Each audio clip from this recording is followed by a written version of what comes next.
সম্প্রতি একজন নেতা বলেছেন, মোল্লারা অন্য মানুষের ঘরে খেয়ে অন্যের ঘরে থেকে আবার 500 টাকা হাদিয়া পেলে নাকি কত পরিবর্তন হয়ে যায়। ভালোভাবে এইভাবে বলা কতটা সঠিক, আপনি কিভাবে দেখছেন?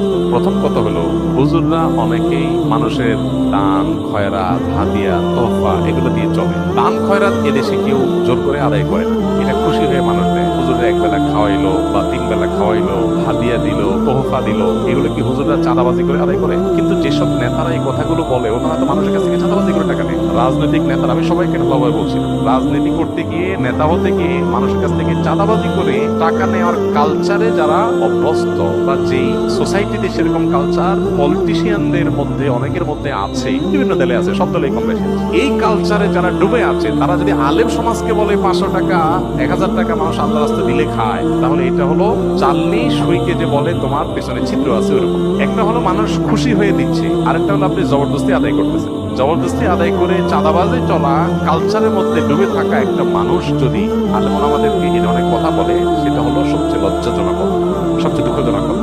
এই টোনে কথা যারা বলতো তারা তো পালায় গেছে দেশ থেকে। একসময় যারা এই টোনে কথা বলতো তারা এখন পলাতক।